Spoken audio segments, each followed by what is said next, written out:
Di depan saya sudah ada iPhone lagi ya, tapi ini iPhone si tua bangka ya. Ini iPhone 5S.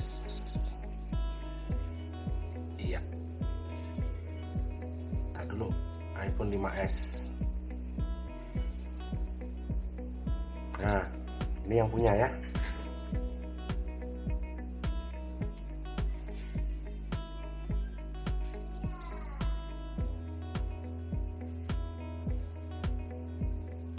Nah, ini beliau yang punya. Dan ini kebetulan masalahnya adalah di sinyal. Walaupun ini sudah tua bangka, tapi kalau 5S kayaknya sih masih bisa WhatsApp ya. Kecuali yang iOS-nya itu iOS 9 memang sebentar lagi sudah WhatsApp sudah nggak bisa lagi. Maksudnya nggak bisa menggunakan WhatsApp. Jadi yang 4S, iPhone 5 masih bisa, tapi yang mungkin lemot. Dan ini masalahnya selain di sinyal adalah di eh, hanya bisa menggunakan kartu tertentu. Jadi artinya apa? Pakai smartphone bisa, tapi pakai simpati nggak bisa. Dan juga pakai, intinya provider selain smartphone itu nggak bisa. Tapi SL juga masih bisa, karena SL sekarang sudah jadi satu sama smartphone ya, masih bisa. Dan ini saya sarankan, karena memang ini dulu belinya memang 5G ya, ini bukan 5S ya, 5G sekali lagi, maaf salah sebut tadi. Untuk 5G ini,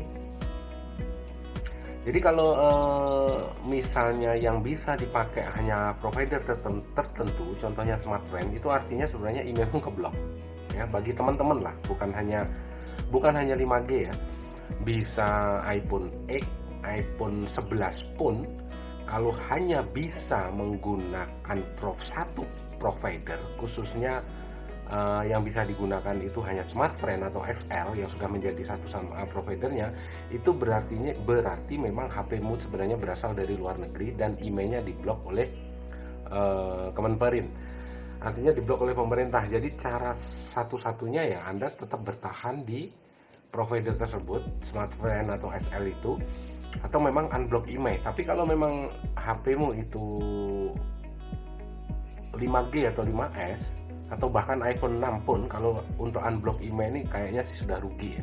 Karena sekali lagi, untuk unblock email ini tidak ada yang permanen. Jadi hanya 3 bulan, 6 bulan atau 1 tahun. Jadi yang 1 tahun tuh bisa 500.000. Dan setelah 1 tahun ya sudah keblok lagi, nggak bisa digunakan lagi.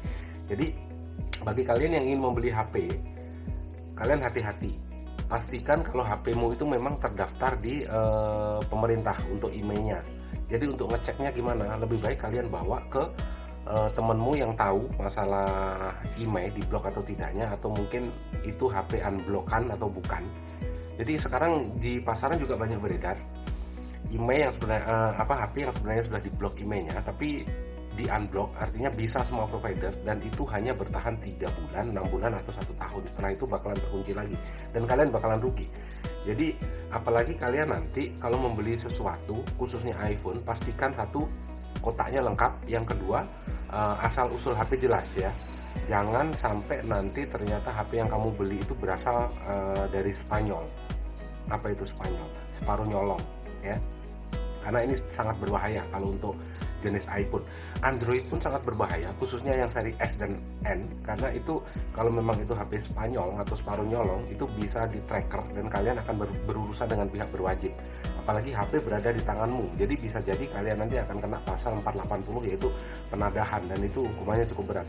Jadi hati-hati bagi kalian ya yang saat ini mungkin ingin membeli HP, khususnya iPhone yang kondisi second atau bekas, apalagi dijual di online sekarang sudah banyak. Pastikan memang HP itu tidak bermasalah dan emailnya itu bukan hasil dari unblock atau ada sinyal sementara. Jadi pastikan, kalau bisa sih membeli dari temen itu lebih aman ya, kalau memang ingin membeli HP bekas khususnya iPhone. Jadi sebenarnya itu saja informasi yang mau saya sampaikan. Ini berlaku untuk semua iPhone ya, baik mulai dari iPhone 5 sampai iPhone X, iPhone 11 pun banyak sekarang kasus di lapangan atau beredar HP-HP yang emailnya sudah di unblock, padahal sebenarnya email itu tidak terdaftar di Kementerian Perindustrian atau Kemenperin. Jadi kalian bakalan rugi karena unblock email cuma 1 tahun yang panjang, dan itu Anda harus keluar biaya lagi setelah 1 tahun untuk buka lagi jaringan supaya bisa dipakai. Tapi lain cerita kalau memang providermu itu XL atau Smartfren, itu biasanya sih bisa punya akses, ada sinyal, dipakai normal semua. Mudah-mudahan informasi ini bermanfaat bagi kalian semua yang saat ini mungkin lagi berburu iPhone bekas ya. Pahami dulu saat